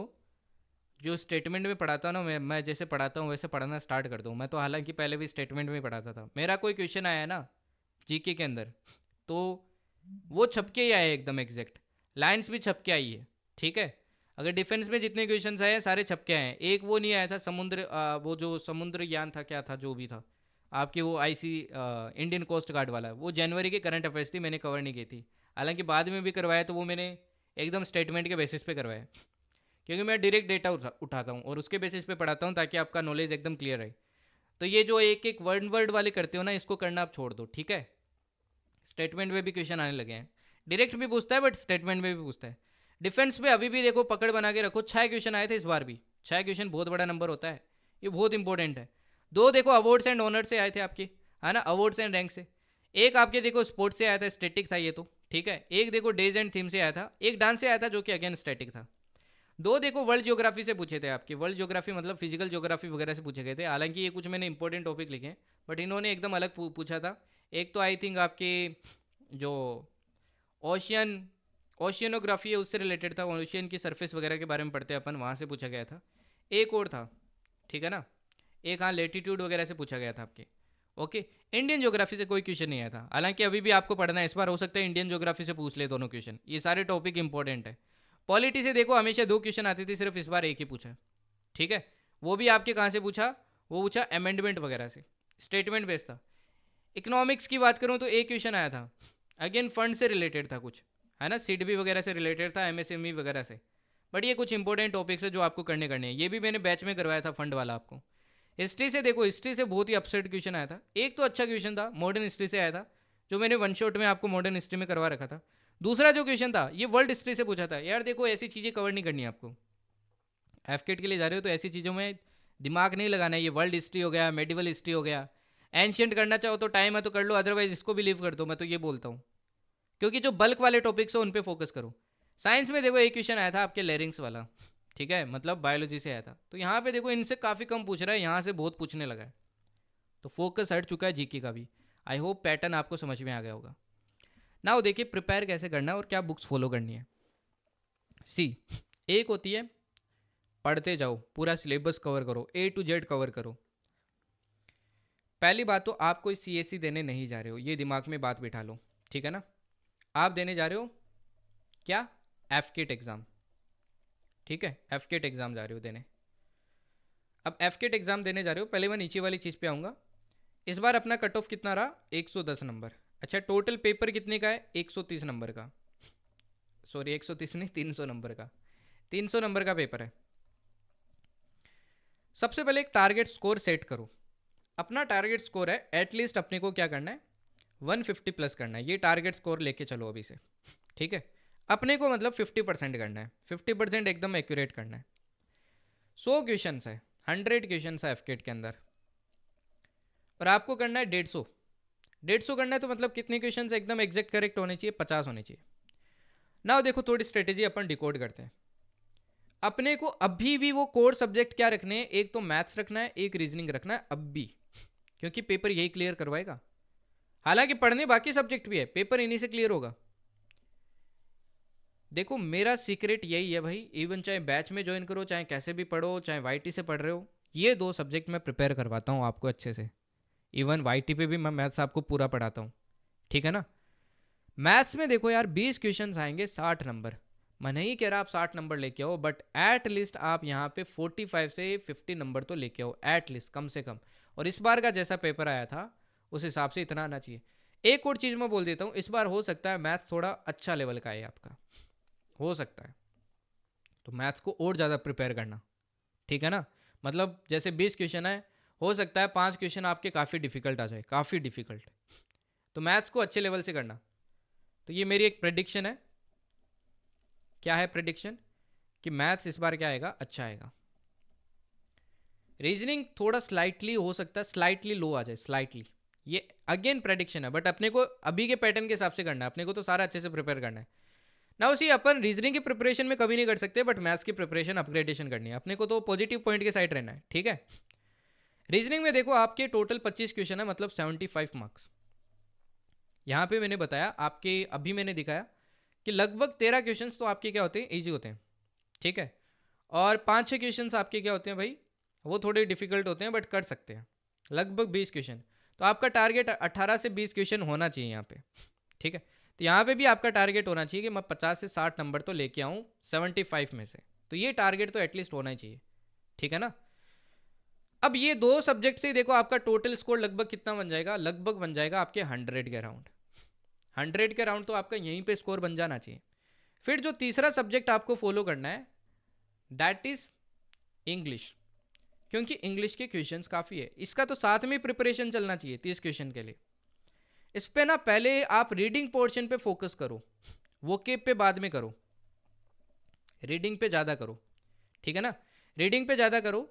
एंड रीडिंग में जैसे कि PQRS हो गया आपके, ठीक है, आपके क्लोज टेस्ट हो गया, ओके, आपके पैसेज हो गया, आपके ट्रांसफॉर्मेशन ऑफ सेंटेंसेज हो गया। आप ट्रांसफॉर्मेशन ऑफ सेंटेंसेज हालांकि कहीं ना कहीं आपका क्या है, ये ग्रामर का पार्ट है। अब इन टॉपिक, और एक आपका देखो एरर डिटेक्शन, इन टॉपिक पे ज़्यादा फोकस करो, क्योंकि 10 नहीं 15 क्वेश्चन, 15 क्वेश्चन तो यहीं से आ रहा है, और 15 क्वेश्चन का मतलब है 45 मार्क्स। इंग्लिश में देखो एटलीस्ट आपका टारगेट होना चाहिए कि मैं 45 से 50 मार्क्स लेके आऊँ। टोटल कितने हैं, 90 मार्क्स है, तो इतना तो आपको कम से कम रखना ही है इंग्लिश के अंदर। इसके बाद में देखो वोकेब पे फोकस करो। वोकेब के लिए क्या फॉलो करना है क्या नहीं करना है मैं अभी बताऊंगा, ठीक है ना। वोकेब देखो डेली के लिए रखो कि मेरे को 10 वर्ड करने हैं, 5 वर्ड करने हैं, ऐसे डेली के लिए रखो। अभी से प्रिपेयर करना स्टार्ट करो तभी होगा। लास्ट में देखो वोकेब कभी प्रिपेयर नहीं होती है, ये मैं एकदम जेन्युइन बात बता देता हूँ। वोकेब आपके कभी भी लास्ट में प्रिपेयर नहीं होती है। फिर बात आती है जीके। जीके में देखो 20 क्वेश्चन है, 20 क्वेश्चन मतलब 60 नंबर। यहाँ पे मैं आपको ज़्यादा टारगेट नहीं दूंगा, आपका टारगेट होना चाहिए कितना, 25 से लेके 40, हाईएस्ट 40। हालांकि टच करना थोड़ा डिफिकल्ट होगा, बट इसके बीच में आपका रहना चाहिए। इसमें देखो करंट अफेयर्स पे ज़्यादा फोकस करो, डिफेंस पे बहुत अच्छा फोकस करो, ठीक है। स्पोर्ट्स एंड अवार्ड्स वो अभी भी इंपॉर्टेंट है, क्वेश्चन आए थे इस बार। रैंकिंग वगैरह हो गई आपकी, रैंकिंग वगैरह, इंडेक्स वगैरह हो गई, सबमिट्स हो गई, सबमिट्स वगैरह, इन सब पे बहुत फोकस करो, सबसे ज़्यादा इन्हीं को फोकस दो, ठीक है ना। डेज थीम्स हो गए आपके, ठीक है, ओके, इन सब पे फोकस करो। एनसीईआरटी को भाई काफ़ी कम वेटेज दो, क्योंकि उनसे तो पहले भी आपके लगभग 12 के अराउंड क्वेश्चन आते थे, अब तो और कम क्वेश्चन आए हैं, तो इस पे थोड़ा कम फोकस दो, ठीक है ना। हालांकि वन शॉट देख लो, इनके लिए काफ़ी है, मोर देन इनफ है, और कुछ मत देखो, अभी से देखना स्टार्ट करो, तभी आप प्रिपेयर कर पाओगे, अदरवाइज नहीं कर पाओगे। अगर आपको हाई स्कोर करना है तो आई विल सजेस्ट कि सीडीएस के वन शॉट भी देखना स्टार्ट करो इसके लिए, वो देख लो, मोर देन इनफ है, कुछ नहीं है। अभी से थोड़ा थोड़ा देखोगे ना तो हो जाएगा, विथ इन 1 मंथ प्रिपेयर कर लोगे आप। हाँ, किसी पर रिलाई करते रहोगे तो वो डिफिकल्ट हो जाएगा आपके लिए काफ़ी, ओके। बाकी ये सारी चीज़ें तो अपन बैच में कवर करने वाली हैं, उसकी आप टेंशन मत लो, फाइन। तो इस तरीके से आपको क्या रखनी है, स्ट्रेटेजी रखनी है। बुक्स देखो क्या क्या फॉलो करनी है, कौन सी बुक आपको फॉलो करनी है, बुक्स भी बता देता हूँ आपको, बस इन्हीं को फॉलो करो। सबसे पहले मैं बात करता हूँ किसकी भाई, पहले मैं बात करता हूँ इंग्लिश। इंग्लिश में देखो आपको ग्रामर वगैरह प्रैक्टिस वगैरह के लिए फॉलो करनी है, एसपी बख्शी की ऑब्जेक्टिव बुक आती है, वो आपको फॉलो करनी है। प्लस वोकेब के लिए आप चाहो तो क्या कर सकते हो, ब्लैक बुक फॉलो कर सकते हो एसएससी की पीवाईक्यू करने के लिए। इसके अलावा देखो मैं एक और सोर्स बताऊंगा आपको, वो ज़्यादा प्रेफर करना है ब्लैक बुक के ऊपर, ठीक है। दूसरा देखिए, दूसरा अगर अपन सब्जेक्ट की बात करें, दैट इज मैथमेटिक्स। मैथ्स में आई विल सजेस्ट कि मेरी क्लासेस करो, जितने भी मैं क्लासेस करवाता हूँ वाईटी के ऊपर, शीट्स देता हूँ मैं जितने भी, वो शीट्स करो। इसके अलावा आप चाहो तो एसएससी की पीवाईक्यू बुक यूज़ कर सकते हो क्वेश्चन सॉल्व करने के लिए, सिर्फ उन्हीं चैप्टर्स के, ठीक है ना। इतना ही फॉलो करना आपको मैथ्स के अंदर। रीजनिंग की बात करूं, रीजनिंग में देखो जो मैं क्लासेस करवाऊंगा वो क्लासेस करनी है, इस बार मैं इसके अंदर भी आपको शीट्स देने वाला हूं, ठीक है ना। टारगेट के साथ में मोस्ट प्रोबेबली शीट्स मिलेगी। इसके अलावा देखो आपको अगेन इसमें भी एसएससी के पीवाईक्यू, और कुछ मत करो, okay. And at the end last रहता आपका जीके। जीके में देखो करंट अफेयर्स पे फोकस करना आपको, एनसीईआरटी नहीं उठानी है एफकेट के लिए। सीडीएस का कर रहे हो तो भाई सीडीएस का प्रिपेयर हो रहा है तो कोई दिक्कत नहीं है, अदरवाइज इसके लिए एनसीईआरटी नहीं उठानी है, वन शॉट करनी है, वन शॉट, ठीक है। करंट अफेयर्स और वन शॉट, इन दो पे फोकस करो। बुक अगर आप फॉलो करना चाहते हो स्टैटिकली, हालांकि देखो इस बार स्टैटिक पार्ट पूछा नहीं आपको, ये भी एक बहुत मेजर पैटर्न में चेंज देखने मिला, एक दो क्वेश्चन आए थे स्टैटिक से और कुछ नहीं आया था। तो स्टैटिक के लिए आप क्या कर सकते हो, चाहो तो लुसेंट फॉलो कर सकते हो, बट ये काफ़ी मतलब अजीब सी किताब है, आप चाहो तो देख सकते हो, ठीक है ना। अदरवाइज आई विल सजेस्ट कि ये दो चीज़ करोगे तो भी बहुत है, ओके। नाउ देखो कहाँ से क्या फॉलो करना है वो बताता हूँ मैं, क्लासेस का अभी सोर्स बताता हूँ आपको। ये कर लोगे तो भी काम बन जाएगा, क्योंकि सभी बच्चों ने यही यही पढ़ के आपके पेपर क्लियर किया था। नाउ देखो मैथ्स के लिए आपको मेरी साइड से क्या फॉलो करना है, मेरे साथ क्या क्या फॉलो करना है, मैं नई सीरीज आपके स्टार्ट करूँगा। सबसे पहले देखो मैं जर्नी एक्स्ट्राऑर्डिनरी पे आपको ऐसे क्या दूंगा, वापस टारगेट देना स्टार्ट करूंगा। इस तरीके से डेली टारगेट्स मिलेंगे आपको मॉर्निंग में, ये टारगेट्स डेली फॉलो करना स्टार्ट करो। जो बच्चा ये टारगेट्स पहले दिन से फॉलो करना स्टार्ट कर देता है ना, मैं गारंटी देता हूँ अगर वो पहले दिन से कर रहा है लास्ट डे तक, वो डेफिनेटली एग्ज़ाम क्लियर करेगा। बिकॉज ये टारगेट्स एकदम गाइडेंस के साथ में होती हैं कि कौन सी चीज़ मेरे को पहले कवर करवानी है। इन्हीं टारगेट्स में मैं रिवीजन भी करवा देता हूँ आपको मल्टीपल टाइम वही टारगेट देके, एंड हर एक चीज़ कवर हो जाती है आपकी, ठीक है, ओके। दूसरा देखिए मैथ्स के लिए क्या करना है, मैथ्स के लिए एक मैवरिक सीरीज़ है, अगर आप अभी से प्रिपेयर करना चाहते हो तो ये मैवरिक सीरीज़ है। ये मैवरिक सीरीज़ में जैसे देखो कंप्लीट मैथ्स है, ये तो लास्ट में करनी है आपको, ठीक है। इसमें जितनी भी क्लासेज है जैसे प्रॉब्लम्स ऑन एजेस हो गए, एक्सपोनेंट्स, रूट्स हो गए, कंप्लीट कंपाउंड इंटरेस्ट वगैरह हो गए, तो ये सारी जो जितनी भी क्लासेस करवा रखी है ये करनी है। एक और मिस्टेक जो एफकेट वाले बच्चे करते हैं, अब काफ़ी सारे हो सकते हैं ऐसे आपके एफकेट वाले भी एसएससी के एस्पिरेंट्स हो, अगर एसएससी की हो तो अलग बात है। अदरवाइज क्या करते हैं भाई एफकेट वाले बच्चे गलती क्या करते हैं, एसएससी को टीचर को फॉलो कर रहे हैं। देखो यार मैं एक चीज़ बताता हूँ आपको, फॉलो करने में कोई दिक्कत नहीं है, दिक्कत पता है कहाँ पे है, दिक्कत यहाँ पे है कि आप जब उनके बैचेज वगैरह लेते हो तो उनके जैसे कि मेरे को काफ़ी बच्चों ने बोल दिया है कि सर रेशियो की क्लासेस जैसे 10-10 15-15 क्लासेस होती है, मैं आपको एक क्लास में कवर करवा देता हूँ, ठीक है, और बच्चा उसी से क्वेश्चन को सोल्व कर लेता है। तो यार इतना मतलब ये 10-15 करने के पीछे सेंस क्या है? एसएससी की डिमांड अलग है। एसएससी में जो 30 क्वेश्चंस आते हैं, 25 क्वेश्चंस आते हैं मैथ्स की, वहां पे आपका इतना ज्यादा मतलब कट ऑफ का देखो क्या सीन है। 200 नंबर का पेपर है ना, तो 150-160 के राउंड कट ऑफ रहता है जनरल का, और आपके यहाँ तो 50% ही नहीं रह रहा है। तो ये इतने लेक्चर्स उनके लिए तो चलो फिर भी वैलिड है, हालांकि मैं उनको भी बोलूंगा क्योंकि मैंने एसएससी भी क्लियर किया, सीजीएल वगैरह। इतने ज़्यादा भाई करने की जरूरत नहीं है, मैंने तो नहीं किया कभी ज़िंदगी में, नहीं किया है, ठीक है ना। आपको बस बेसिक नॉलेज लेना होता है, उसके बाद में तो टेक्निक सीखनी होती है कि मेरे को कैसे अप्लाई करनी है, कैसे ना कैसे करके मेरे को क्वेश्चन सोल्व करना है। तो अगर मैथ्स में 10-10 15-15 लेक्चर देखोगे एक के लिए, तो आपका मैथ्स का सिलेबस ही नहीं कवर होगा इस वाली साइकिल के अंदर, तो बाकी तो भूल जाओ। तो ये मिस्टेक मोस्ट इंपॉर्टेंटली अवॉइड करना, किसी भी हाल में मत कर देना, क्योंकि बातों में आके अपन ऐसी चीज़ कर देते हैं, ऐसी गलती कर देते हैं, ठीक है ना। ओके, दूसरी चीज़ देखो, आपको ये जितनी भी क्लासेस होगी इनकी मैं आपकी प्रैक्टिस शीट भी दूंगा द जर्नी एक्स्ट्राऑर्डिनरी मैवरिक्स पे, जैसे पिछली बार दी थी। आप चाहो तो अभी के लिए पुरानी वाली स्टार्ट कर सकते हो, ठीक है ना। प्रैक्टिस शीट वगैरह आप सोल्व कर सकते हो, इसका लिंक देखो मैं यहीं पे दे दूंगा, वहाँ से आप ज्वाइन कर लेना the journey extraordinary Mavericks. Okay, फिर बात आती है रीजनिंग की। मैथ्स में देखो इतना ही करना है, इसके अलावा एसएससी के पीवाईक्यू करो, करना है एक्स्ट्रा अगर आपके पास टाइम हो तो, ठीक है, टाइम बचे तो, हालांकि नहीं बचेगा मोस्ट प्रोबेबली। दूसरा आता है रीजनिंग। रीजनिंग में देखो अभी मैंने वन शॉट करवा रखी है, इससे देखो आपके सारे बेसिक्स तो क्लियर हो जाएंगे। फिर चाहिए होती है प्रैक्टिस, तो हाई लेवल की आपको प्रैक्टिस करनी पड़ेगी। इस बार मैं आपको इसके लिए प्रैक्टिस मटेरियल दूंगा यहाँ पे, ठीक है ना, शीट वगैरह दूंगा। इसके अलावा आप एसएससी के पीवाईक्यू कर सकते हो, एंड ट्राई करूंगा इस बार एसएससी की भी मैं अलग अलग आपकी क्लासेस लेके आ जाऊँ, ठीक है। I will try my level best. एक बार ये सीडीएस वाला आपकी खत्म हो जाए, उसके बाद में स्टार्ट कर देंगे अपन जस्ट, ठीक है। जीके के लिए देखिए, जीके के लिए ये प्लेलिस्ट करनी बहुत इंपॉर्टेंट है। देखो आप एनसीईआरटी वगैरह पढ़ोगे, उससे बेटर मैं कहूँगा ये वाला प्लेलिस्ट कर लो। 28 क्लासेस है, सारी नहीं करनी है इसमें, कुछ कुछ आपकी जो डबल रिपीटेड है उनको अवॉइड कर देना, बाकी सारी क्लासेस करनी है, वन शॉट वगैरह सारी कर लो। एक भी क्वेश्चन गलत नहीं करोगे, क्योंकि जो भी जितनी भी चीज़ें आई है ना इस बार आपकी, वो सारी मेरे वन शॉट के अंदर कवर करवाई हुई है। जैसे हिस्ट्री का क्वेश्चन आया था, करवाया हुआ है उसके अंदर वन शॉट में। आपके ज्योग्राफी में 2 क्वेश्चन आए थे, दोनों करवाए हुए हैं। आपके पॉलिटी में क्वेश्चन है, वो भी करवाया हुआ है। इवन आपकी जो साइंस में क्वेश्चन है वो भी करवाया हुआ है, इकोनॉमिक्स वाला भी वो भी करवाया हुआ है। तो सारे क्वेश्चंस करवाए हुए हैं इसके अंदर, तो आप कर सकते हो, ठीक है। इसी के अंदर देखो जो आपकी डिफेंस वगैरह, इनका स्टेटिक पार्ट वगैरह आपको यहीं से कवर करना, अभी से स्टार्ट कर देना है, क्योंकि करंट वाला तो लास्ट में आता है, बिकॉज सारा कवर करना पड़ता है। दूसरा current affairs, this is very important. Monthly current affairs आपको कवर करनी है एकदम होलिस्टिकली। इसके अलावा जहाँ से भी सोर्स मिले भाई, करंट अफेयर्स अच्छे से प्रिपेयर करो, एफकेट वाले, ठीक है ना। ओके, इसके भी टारगेट्स वगैरह मिलेंगे आपको। एंड इसकी देखो डेली क्विज होगी आपकी मैवरिक्स वाले में, उसको भी आपको कवर करना है। अब आपके 15 के बाद में सेक्शन के हिसाब से यहाँ पे क्विजेस स्टार्ट हो जाएगी, मतलब सीडीएस के बाद में। इंग्लिश के लिए देखो इस बार मैं और ज़्यादा क्लासेस लूँगा आपकी। अभी के लिए आपकी 10 क्लास की प्लेलिस्ट है, इससे आपके पीक्यूआरएस वगैरह सारे आपके सॉल्व हो जाएंगे, वो सारी चीज़ें देख सकते हो। जो मैंने वोकेब के लिए बोला था यार, देखो सीडीएस एनडीए की पीवाईक्यू करो। इस बार मैंने देखा कि वोकेब में थोड़ा चेंजेस हुआ है, और कुछ वोकेब आपके पीवाईक्यू से आपकी रिपीट हुई थी। तो ये जो मैंने आपके मेन चैनल पे द जर्नी एक्स्ट्राऑर्डिनरी पे आपकी वोकेब प्रोवाइड कर रखी है 15 ईयर्स की, विद सॉल्यूशन, इवन ऑप्शन भी सॉल्व है। ये सारा कंटेंट देखो जितना भी बताया ना अभी तक, ये सारा का सारा फ्री है, एक भी मैंने पेड नहीं बताया, ठीक है।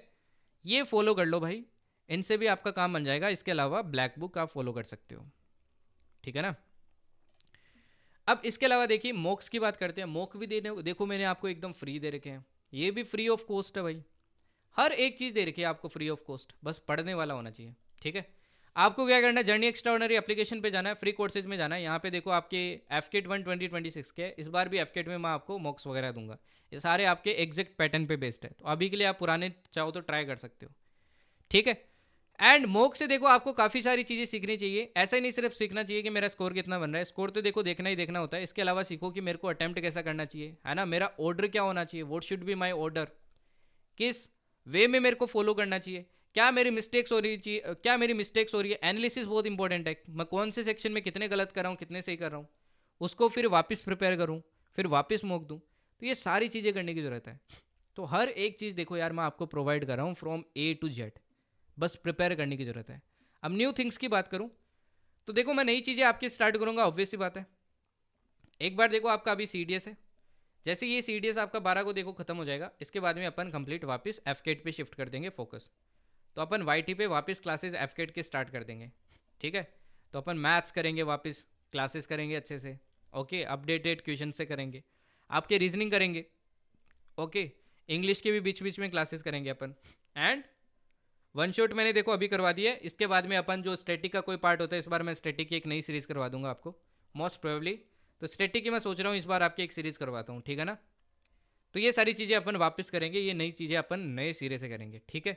नाउ मिस्टेक्स टू अवॉइड, ये बहुत इंपॉर्टेंट है, this is very very important. पहली बात, प्रोक्रेस्टिनेट करना। अभी मोटिवेशन आया है, दूसरे दिन गायब, ये गलती मत करना यार। अगर आज इस वीडियो को यहाँ तक देख रहे हो तो आपको डेफिनेटली चीज़ें फॉलो करनी चाहिए एकदम होलिस्टिकली, ठीक है ना। एकदम अच्छे से आपको फॉलो करनी चाहिए, हर एक चीज़ को आपको अच्छे से क्या करना चाहिए, अटेम्प्ट करना चाहिए, ओके।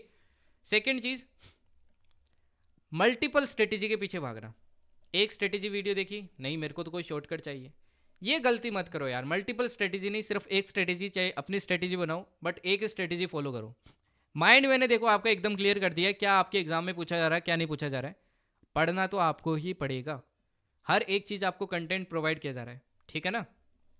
मल्टीपल सोर्स के पीछे भागना, ये भी गलती मत करो। एक सोर्स पकड़ लो, अगर आपको मैं नहीं पसंद हूँ, मेरा मत देखो, किसी और का देखो, बट उस एक ही टीचर का देखो, उस एक ही टीचर की सारी चीज़ें आप फोकस करो, अगर वो सब कुछ प्रोवाइड कर रहा है तो, ठीक है, ओके। फोर्थ थिंग बहुत इंपॉर्टेंट, इधर उधर की बातों में ध्यान मत दो, कौन क्या बोल रहा है क्या नहीं बोल रहा है, ठीक है। फालतू का ज्ञान जो लोग दे रहे हैं देने दो। अपना टारगेट क्या है, अपने को तो भाई पेपर क्लियर करना है, एएफएस भी निकालना है, एकेडमी पहुंचना है, ये अपना टारगेट है। अपने टारगेट से मत भटको, पॉलिटिक्स वगैरह से दूर हो, हर चीज़ से दूर हो, इस पे फोकस करो। तो ये मिस्टेक्स आपको अवॉइड करनी है, ठीक है, ओके। डेली टारगेट्स बनाना स्टार्ट करो, खुद के चाहो तो खुद के भी बना सकते हो डेली टारगेट्स। अपने डे को स्लॉट के बेसिस पे डिवाइड करना स्टार्ट करो, स्लॉट के बेसिस पे, ठीक है ना। स्लॉट के बेसिस पे डिवाइड करना स्टार्ट करो, this is also very important, okay fine.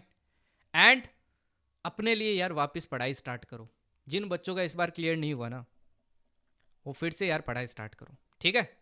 At the end one more thing, कि आपके देखो जो बच्चे पेड बैच चाहते हैं वो पेड गाइडेंस भी ले सकते हैं। अपना देखो जो वुल्फ पैक वाला बैच है, इसका एडमिशन अभी भी ओपन है, आप चाहो तो ले सकते हो, ठीक है ना। इसमें आपको एकदम हर एक सिरे पे मैं गाइड करूंगा। एंड इसमें अपनी ऑब्वियस सी बात है 5 गूगल मीट भी होने वाली है, 1 मीट तो हो चुकी है जिसके अंदर अपन फेस टू फेस इंटरेक्ट करते हैं, है ना। और मटेरियल वगैरह भी आपको सारा मिलेगा। क्लासेस देखो सारी लाइव होगी, उनकी रिकॉर्डिंग्स भी अवेलेबल रहेगी, एग्जैक्ट पैटर्न आपको मॉक वगैरह मिलेंगे, ठीक है। डेली आपकी क्विजेज वगैरह होती है, एंड डेडिकेटेड टेलीग्राम ग्रुप भी आपके डाउट वगैरह के लिए। तो हर एक चीज़ आपको इसमें मिलेगी, कोई सा भी सब्जेक्ट हो, A to Z सब्जेक्ट मिलेगा। एंड इस बार देखो अपने जीके में 18+ क्वेश्चन आए थे 25 में से, मैंने आपको इवन प्रूफ भी दिया था। और मैथ्स में तो मैंने एकदम 20/20 दिखाया आपको, ठीक है। तो इसके एडमिशन ओपन है, फीस आपकी वही है 2500 प्लस आपका GST लगेगा, ठीक है। तो ये आपकी फ़ीस है। तो आप इसको कहाँ से ज्वाइन कर सकते हो, the journey extraordinary application download करो, वहाँ से देखो आप परचेज कर सकते हो, ठीक है। फिर ये कोर्स कंटेंट खुल जाएगा। अभी भी देखो आप ज्वाइन कर सकते हो, रीज़न इज़ वेरी सिंपल, क्योंकि अभी आपके देखिए 5 ही क्लासेज हुई है, अभी आपका पोस्ट स्टार्ट होने वाला है। तो अभी अपन थोड़ा सा स्टार्टिंग में स्लो पेस रखा था ताकि पकड़ बनाते हैं, तो इसलिए हमेशा अपन स्लो पेस ही रखते हैं, अभी एकदम स्पीड में हो जाएगा। तो अभी भी आप ज्वाइन कर सकते हो एंड कैचअप कर सकते हो सारी चीज़ें। बाकी रिकॉर्डिंग्स आपकी अवेलेबल है, आप रिकॉर्डिंग्स भी देख सकते हो, ठीक है, ओके। एंड इसको कहाँ से ज्वाइन करना है आपको, the journey extraordinary application download करो भाई, वहाँ से आप परचेज कर सकते हो। अगर आप iOS यूज़र हो, iOS या फिर आप लैपटॉप वगैरह यूज़ करते हो, तो आप वेबसाइट से क्या कर सकते हो, परचेज कर सकते हो। वेबसाइट के लिए आपको क्या लिखना है, इसके लिए लिखना है जर्नी एक्स्ट्राऑर्डिनरी .in, यहाँ से आप परचेज कर सकते हो, ठीक है ना। तो इसमें आपको एकदम प्रॉपर गाइडेंस मिलेगी। And one more thing, trust होता है यार एक चीज़। आज तक जितने भी बच्चों ने परचेज किया है, there are lot of students जो इस बार वापस परचेज कर रहे हैं, पिछले बैच में थे, इवन उन्होंने क्लियर भी कर लिया तो भी वो परचेज कर रहे हैं। The thing is trust. And ये जो प्लेटफॉर्म बना ना, द जर्नी एक्स्ट्राऑर्डिनरी, ये ट्रस्ट पे बना है। जो रियलिटी होती है वही चीज़ें मैं आज तक आपको बताते हैं और आगे भी बताता रहूँगा। इस बार रीजनिंग टफ था तो टफ था, उसको मैंने चैलेंज की तरह लिया है, और इसके अंदर रीजनिंग को इस बार आपकी और पुश ज़्यादा किया है। तो रीजनिंग इस बार इसमें करेंगे तो और अपर लेवल में करेंगे। इंग्लिश में चेंजेज आए वो आपको उसी टाइप की अपन प्रैक्टिस करेंगे इंग्लिश के अंदर, ठीक है। तो वो हर चीज़ में जहाँ पे चैलेंज दिखता है वहाँ पे मैं अपग्रेड करता हूँ, और जो भी अपडेटेड चीज़ें होती है वो प्रोवाइड करता हूँ। जैसे ये स्ट्रेटेजी देखो इस बार न्यू कैसे थी, अदरवाइज मैं सेम प्रोवाइड करता था, इस बार इसलिए न्यू थी क्योंकि चीज़ें चेंज हुई इस बार, इसलिए मैंने आपको एक नई तरीके से चीज़ें समझाने की कोशिश की। और सबसे इंपॉर्टेंट होती है as I said guidance. Guidance is very important. आप मेरे को टेलीग्राम पे फिर कभी भी टेक्स्ट करते हो, आपको प्रायोरिटी बेसिस पे टेक्स्ट रिटर्न मिल जाएगा। क्योंकि देखो यार, व्हाट्सअप पे देखना बहुत मुश्किल होता है, काफ़ी सारे टेक्स्ट होते हैं इसलिए। हालांकि मैं सभी के रिप्लाई करने की कोशिश करता हूँ, रात में जितना भी मेरे को टाइम मिलता है मैं सभी के रिप्लाई करता हूँ, but there are lot of text, तो नीचे वाले नीचे रह जाते हैं। तो जिसका कोई इंपॉर्टेंट डाउट होता है तो प्लीज़, इवन बैच में भी नहीं है तो मेरे को वापस किया करो, मैं रिप्लाई ज़रूर दूंगा, ठीक है ना? क्योंकि आप वापस करते हो तो वो ऊपर आ जाता है text. Fine. At the end देखो यार, ये चीज़ बोलूँगा, लाइफ बार बार मौका नहीं देती है। आर्म फोर्सेस ज्वाइन करना ना, सपना तो काफ़ी लोगों का होता है, बट बहुत कम लोग ज्वाइन कर पाते हैं। तो उसको ज्वाइन करने के लिए ना एक जुनून होना चाहिए अपने अंदर। जुनून का मतलब ये नहीं होता है कि ये रील देख ली, इस रील के अंदर देखो कितना मस्त लग रहा है, कूल लग रहा है भाई, खतरनाक लग रहा है ना, ओरा देखो इसका, धुरंधर मूवी देख के आ गए, मोटिवेट हो गए, ये करना है वो करना है। ये नहीं होता है भाई जुनून। जुनून अंदर से होता है, वो एक अलग चीज़ होती है, पहले से होती है। वो किसी के स्ट्रगल्स, रियल लाइफ स्ट्रगल्स देख के आती है अपने को, किसी के लाइफ स्टाइल देख के आती है। मे भी हो सकता है, देखो यार, काफ़ी सारे डिफेंस में एस्पिरेंट्स जाते हैं ना, मोस्टली उनकी ये सिचुएशंस होती है कि फाइनेंशियल कंडीशंस उतनी अच्छी नहीं है। तो उन फाइनेंशियल कंडीशन को अपलिफ्ट करने का अब जो जिम्मा है वो आपके ऊपर ही है। आप ना पूरी ट्रेजेक्ट्री चेंज कर सकते हो आपके आगे आने वाली फैमिली की। अपने पेरेंट्स के लिए करो यार, उन्होंने आपके लिए कितना कुछ किया आज तक। अपने लिए करो, किसी और के लिए नहीं। काफ़ी बच्चे बोलते हैं ना कि यार मेरे से नहीं होगा, मैं किसी का क्यों करूं, मैं किसी का क्यों करूं। यार आप अपने लिए कर रहे हो, आप सोचो जब आप उसको अचीव करोगे आपको क्या क्या नहीं मिलेगा, हर एक चीज़ मिलेगी। अभी रीलों में टाइम वेस्ट करोगे, रील स्क्रॉल कर रहे हो, मूवीज़ देख रहे हो, फ्रेंड्स के साथ घूम रहे हो, यहाँ घूम रहे हो, वहाँ घूम रहे हो, टाइम बर्बाद कर रहे हो, वो बेनिफिट नहीं करेगा। You have to do it for yourself. उस वर्दी के लिए वर्दी बनो आप, और उस एकेडमी को ज्वाइन करके दिखाओ। Just think about the moment जब आप वो एकेडमी ज्वाइन करोगे। Just think about the moment जब आपकी पासिंग आउट परेड होंगे और आपके पेरेंट्स आपको देख रहे होंगे परेड करते हुए। Just think about the moment जब आप सोसाइटी में वापस आओगे, वही लोग जो पड़ोस में जो थे, जो ताने देते थे, वही रिलेटिव जो बोलते थे ये कुछ नहीं कर पाएगा, क्या मोमेंट होगा। बट ये सपने सपने ही रह जाते हैं अगर उन पर काम नहीं करते हैं तो। जब तक अपॉर्चुनिटी हाथ में है ना, उसको ग्रैब कर लो। अब से 4-5 साल के बाद में कुछ नहीं रहेगा। सी, मुझे मेरे टीचर ने एक बात कही थी कि इट्स लाइक अभी के कुछ 3-4 साल ना आप मेहनत कर लो रगड़ के एकदम, और पूरी ज़िंदगी मज़े कर लो, चिल वाली लाइफ जी लो। या फिर अभी 3-4 साल चिल कर लो और पूरी ज़िंदगी फिर रगड़ते रहो। Choice is yours. Yes, decision is yours. Guide करना मेरा काम है, कंटेंट आपको प्रोवाइड करना मेरा काम है, चाहे बैच में हो चाहे आप अनपेड हो।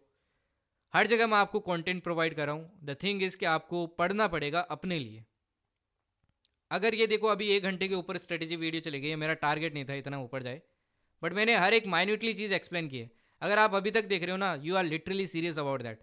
काफ़ी बच्चे तो स्टार्टिंग के 20-30 मिनट में निकल जाएंगे, because they are searching for strategy that is 10 से 15 मिनट के हो। और काफ़ी सारे एस्पिरेंट्स ऐसे होंगे कि वो इस वीडियो पे क्लिक ही नहीं करेंगे, because they are again searching for कि भाई 10-15 मिनट की स्ट्रेटेजी वीडियो मिल जाए और सब कुछ मिल जाए उसमें। ऐसा नहीं होता यार। मैं बनाने को बना सकता था ना, 10 मिनट में ही कर सकता था ये ख़त्म, मेरे व्यूज़ ज़्यादा आते। But I am not here for views. Obviously वो चीज़ मैं चाहता ज़रूर हूँ अभी भी कि मेरे व्यूज़ आए, बट आई वॉन्ट कि वो राइट वे से आए। मेरा माइंड सेट अभी भी वैसा ही है। सो अगर आप यहाँ तक हो तो आप सीरियस हो, एंड मेरे को विश्वास है आप लोग करोगे। आपके अंदर पोटेंशियल है भाई, करो। बैच से कर सकते हो तो बैच से करो, बिना बैच के कर सकते हो तो बिना बैच से करो, बट करो। ठीक है, चाहे कहीं से भी पढ़ के करो। हर एक मुश्किल में मैं आपके साथ हूँ, ठीक है ना। बाकी AFSB SSB का भी मैं फ्री बैच आपके लेके आऊँगा। जिन्होंने क्लियर कर लिया उनको मैनी मैनी कॉन्ग्रेचुलेशन सबसे पहले। ओके, बाकी आपका SSB AFSB का भी एज आई सेट कि आपका अनिल सर एक बैच लेके आ रहे हैं जो साइकोलॉजी के लिए, उसका भी एडमिशन आज ही ओपन होगा, ठीक है।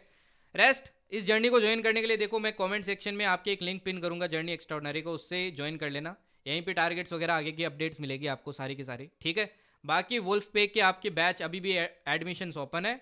So if you are serious, बाकी चीज़ें मेरे पे छोड़ दो। इफ़ यू आर सीरियस आप डेली क्लासेस कर सकते हो, डेली टारगेट्स कर सकते हो, जो जो मैं देता हूँ इसके अंदर। I guarantee you know one can stop you from clearing the exam, ठीक है। बाकी जल्दी मिलते हैं, कल आएगा आपका most probably next one shot for CDS, ठीक है। ओके देन, एक और इंपॉर्टेंट चीज़, इसको यार शेयर कर देना अपने दोस्तों के साथ। इतना तो आपसे रिक्वेस्ट कर सकता हूँ क्योंकि इतने एफर्ट्स डालें तो इतना तो कर ही देना, ठीक है, ताकि थोड़े बहुत अपने भी व्यूज़ बढ़ जाए। Okay then, thank you and जय हिंद।